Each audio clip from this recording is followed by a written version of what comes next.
नमस्कार। यहाँलाई इतिहास सम्बन्धी तथ्य जानकारी दिने यस हिस्ट्री इन नेपाली च्यानलमा स्वागत छ।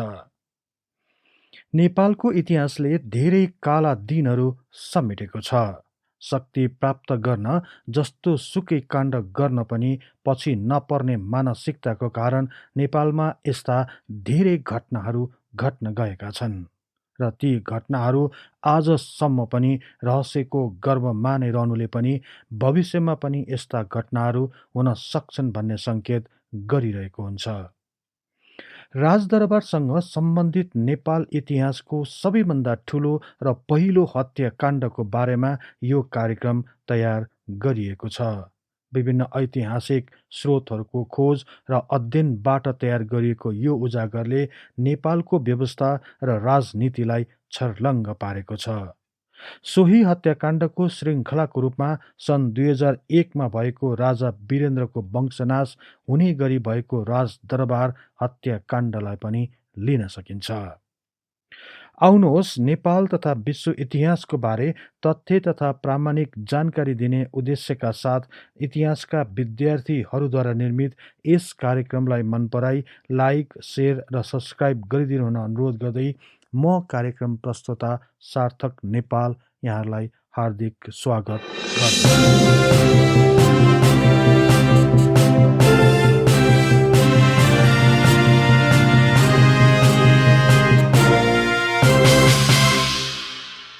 नेपालको इतिहासमा शाहवंशी राजाहरूमध्ये रणबहादुर शाहलाई एक अनौठो व्यक्तित्व भएको राजाको रूपमा प्रस्तुत गरिएको छ।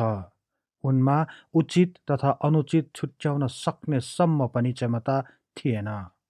कमजोर शारीरिक र मानसिक भएका उनले स्त्री लम्पट बानी बेहोराले उनलाई एउटा पृथक राजाको रूपमा उभ्याएको थियो। आज तिनी राजाको अन्त्य कसरी भयो भन्ने बारे एक खोजमूलक सामग्रीको बारेमा चर्चा गर्नेछौँ।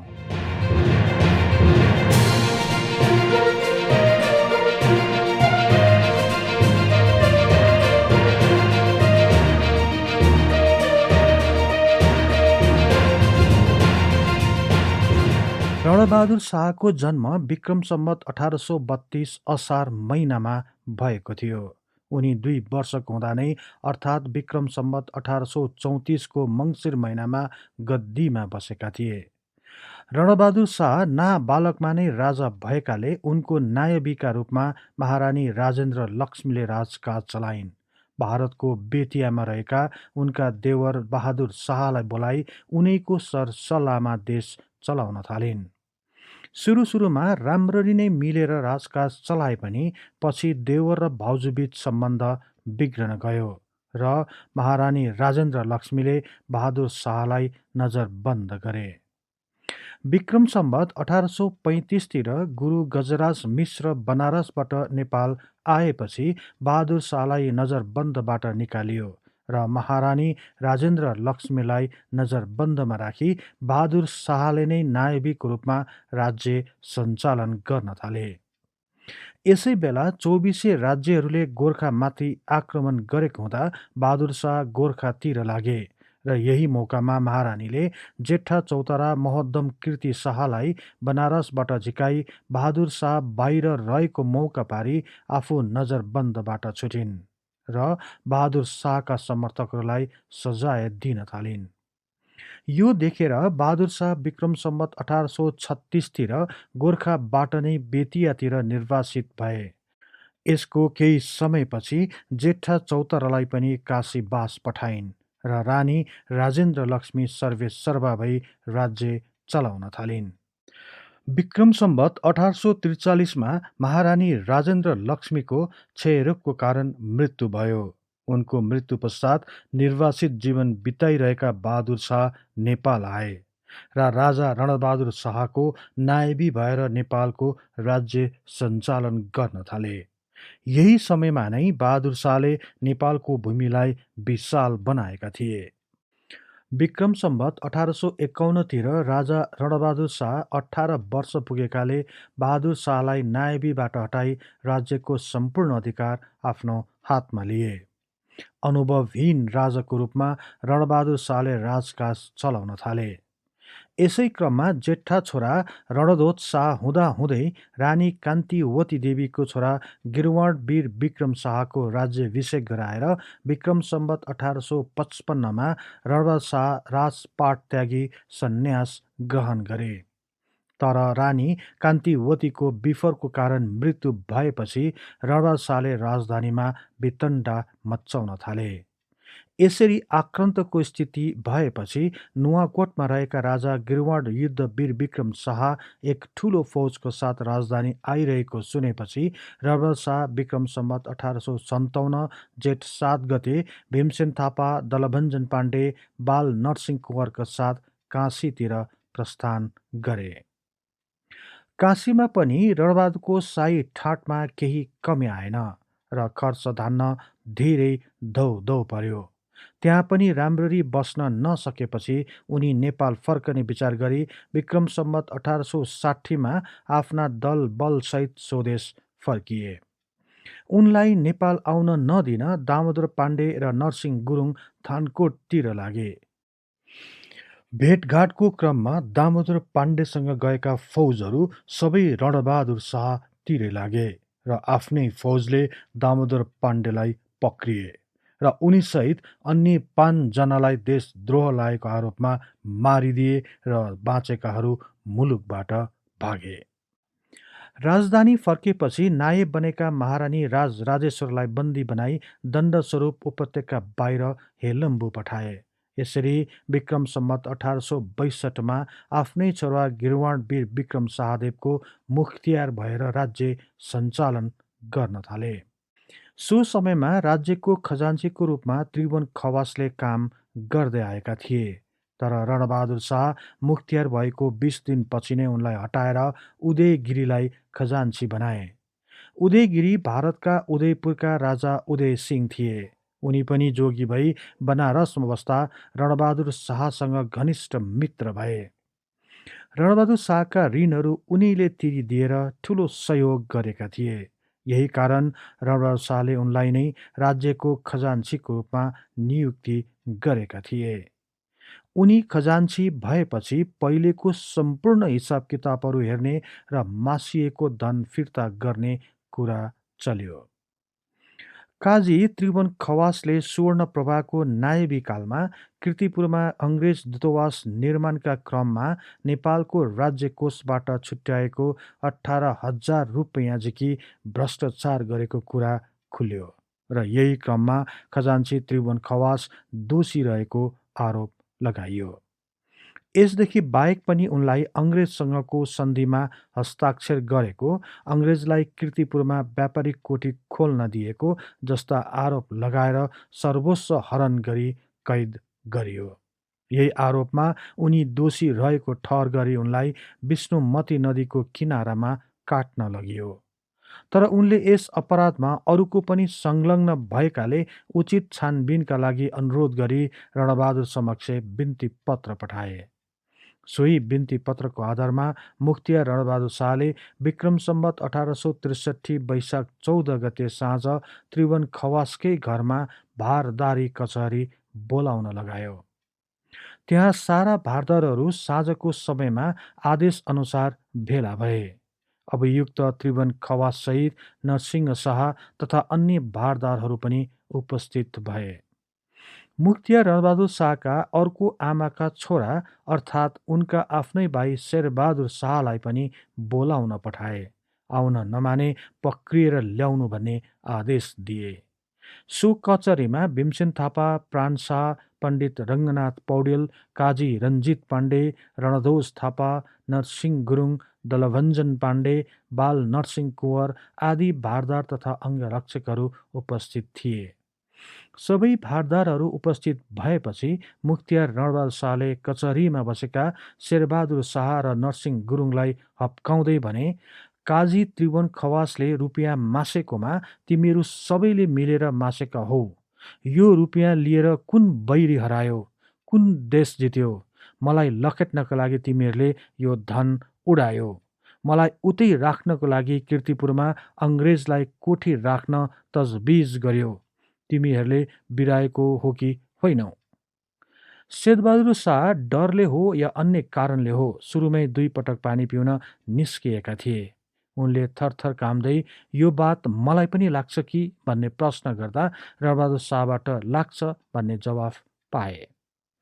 भाइ शेरबहादुरले आफ्नो कुनै गल्ती भएमा थानकोटमा माफी पाइसकेको स्मरण गराउँदा रणबहादुर शाहले राज्य विरुद्धको अपराधमा आफूले व्यक्तिगत रूपमा माफी दिन नहुने जवाफ दिएपछि शेरबहादुर झसङ्ग भए। उनी सम्हालिन प्रयास गर्दा गर्दै पनि उनको शरीर कामिरहेको थियो। आरोप प्रत्यारोपको छलफलको क्रममा धेरै समय बितिसकेकोले धेरैजना खाना खान गए। छलफलकै क्रममा रणधोज शाह पनि खाना खान त्यहाँबाट निस्किए। भीमसेन थापाले त्रिभुज खवासको घरमा नै कचरी बस्नु हुँदैन भन्ने सल्लाह रणबहादुर शाहलाई दिइरहेका थिए। तर रणबहादुर शाहले भीमसेन थापाको कुरालाई अनसुनी गरिरहे र उनलाई पनि भात खाएर आऊ भनी अराए। तर घर टाढा रहेकोले उनी खाना खान जान चाहेनन्। रणबहादुर शाहले उनलाई रणधोतकोमा नै गएर खाना खानु भनी पठाए। छलफलपछि निर्णय सुनाउँदै मुखिया रणबहादुर शाहले त्रिभुवन खवासलाई काट्ने र शेरबहादुर शाहका आँखा फोर्ने आदेश दिए। रातको समय भएकोले त्यसै बखत बारीमा स्याल करायो। रणबहादुर शाहले सबैले सुन्नु भनी आफू पनि सुन्न थाले। यही सुनसान भएको मौका छोपी शेरबहादुर शाहले रणबहादुर शाहलाई रिसको झोकमा तरवारले प्रहार गरे। तरवार सिधै पेटमा घुस्यो। रणबहादुर शाहले तुरुन्तै प्रतिरोध गर्न लाग्दा शेरबहादुर शाहले फेरि सोही तरवारले रणबहादुर शाहको काँधमा दोस्रो प्रहार गरे। रगताम्य भएका रणबहादुर शाहले आफ्नो अङ्गरक्षक बाल नरसिंह कुँवरलाई पुकारे र उनी बेहोस भई भुइँमा ढले। शेरबहादुर शाह भाग्न लाग्दा बाल नरसिंह कुँवर शेरबहादुरमाथि जाइ लागे र केही क्षणमा नै दुवैको बीच भिडन्त भयो। चौतरिया बम शाहको सहायताले बाल नरसिंह कुँवरले शेरबहादुर शाहमाथि तरवार प्रहार गरी उनलाई तत्कालै ढाले र मारे। त्यसपछि बाहिर बसेका शेरबहादुरका सालालाई पनि बाल नरसिंह कुँवरले नै मारे। त्यसै बेला भीमसेन थापा खाना खाइवरी त्यहाँ आइपुगे। शङ्का लागे पनि यस्तो सम्म हुन्छ भने एक मनले पनि नचिताएका उनी अचम्ममा परे। रणबहादुर शाहलाई बचाउन प्रयास गरे तर उनको शरीरबाट धेरै रगत बगिसकेकोले उनको त्यही मृत्यु भयो। भीमसेन थापाले तुरुन्तै नाबालक राजाको सुरक्षाको लागि थप सैनिकहरू राजदरबार पठाए। काजी त्रिभुवन खवास र नरसिंह गुरुङलाई कैद गरियो। यसपछि भीमसेन थापा लगायत जगजित पाण्डे, पण्डित रङ्गनाथ पौडेल र बाल नरसिंह कुँवर सैनिक घेरामा सुरक्षित हुँदै राजदरबार गए। त्यस्तै पालपाली राजा पृथ्वीपाल सेन लगायतका व्यक्तिहरूलाई कडा निगरानीमा राख्न आदेश दिए र हेलम्बुमा निर्वासित गरिएकी जेठी रानी राजेश्वरीलाई ल्याउन रिसल्ला दौडाए। रणबहादुर शाहको हत्याको भोलिपल्ट 15 गतेका दिन बिहान चौतारा विदुर शाह, काजी त्रिभुवन खवास, नरसिंह गुरुङ, पालपाली राजा पृथ्वीपाल सेन तथा उनका भाइ चौतारा रणबहादुर सेनलाई भण्डार खालमा काटियो।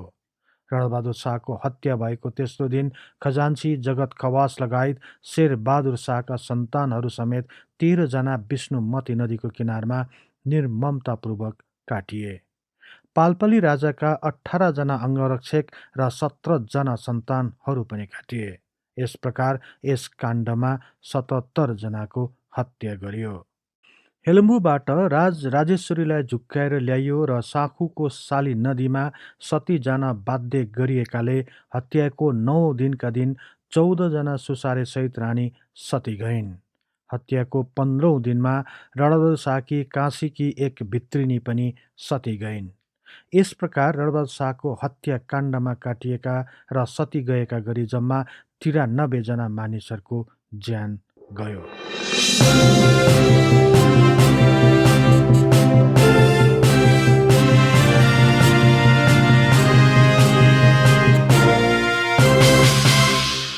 यसपछि मुखतियारको पद भीमसेन थापा आफैले लिए र नाबालक राजा गिरवाड युद्ध विक्रम शाहको नायबी रणबहादुर शाहकी कान्छी रानी ललित त्रिपुरा सुन्दरीलाई बनाइयो राजभर शाहका अङ्गरक्षक तथा भीमसेन थापाका कट्टर समर्थक बाल नरसिंह कुँवरलाई भने काजी पदवी दिइयो।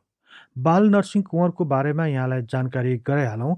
रणबहादुर शाहका अङ्गरक्षक बाल नरसिंह कुँवर राणाखलकका अग्रणी तथा पछिका प्रधानमन्त्री तथा श्री 3 महाराज जङ्गबहादुर राणाका बुवा थिए।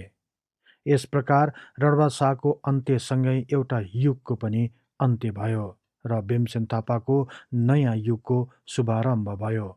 यसरी नेपाली राजनीतिमा राजदरबारभित्रको षड्यन्त्र, जालझेल र हत्याहरूको श्रृङ्खलाहरू सुरु भयो र यसैको कडीको रूपमा राजा वीरेन्द्रको वंश विनाशलाई पनि लिन सकिन्छ। यो कार्यक्रम यहाँलाई कस्तो लाग्यो कृपया कमेन्ट बक्समा लेखी पठाउनुहोला। यस्तै तथ्य इतिहासको लागि हिस्ट्री इन नेपाली च्यानललाई सदैव सम्झनुहोस्। इतिहासको कुनै पनि कालखण्डबारे तपाईँलाई सुन्न र बुझ्न चाहना राख्नु भएको छ भने तल रहेको कमेन्ट बक्समा उल्लेख गर्नुहोस्। हामी सोबारे प्राथमिकताका साथ कार्यक्रम बनाउने नै छौँ। जाँदै यस च्यानललाई लाइक, सेयर र सब्सक्राइब गर्दै बेल आइकनमा क्लिक गरी हाम्रो यो तथ्य इतिहासको बारे ज्ञान प्रसार गर्ने लक्ष्यलाई साथ दिनुहोस् भन्दै अर्को कार्यक्रममा फेरि भेट्ने बाचा गर्दै म सार्थक नेपाल बिदा हुन्छु। हवस् त, नमस्कार।